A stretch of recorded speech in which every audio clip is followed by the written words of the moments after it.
Alang sa mga naga-diet apan gusto mokaon og pizza, adunay klase sa pizza alang kaninyo sa Davao City. Kay kini plant-based ug vegan. Atong tilawan sa report ni Kent Abrigana.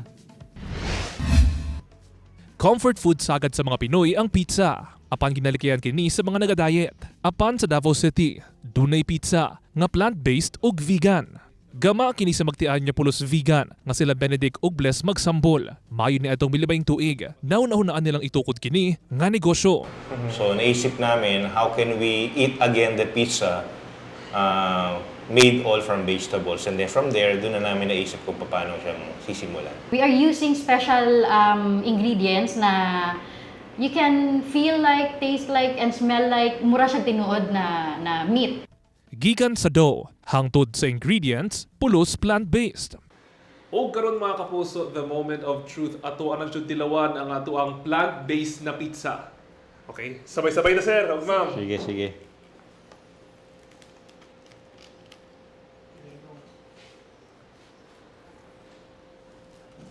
Dili jud di mo maingon nga ano siya kanang naay bakas ng gulay.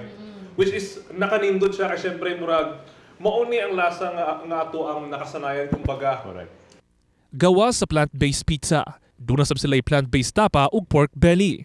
Busa alang sa guilt-free indulgence sa inyong paboritong pizza, pinaagi ni ining plant-based pizza. Nasatisfy na imong cravings, healthy pa. Kauban si Melchor Awing sa kamera. Ako, si Kent Abrigana, para sa One, Mindanao.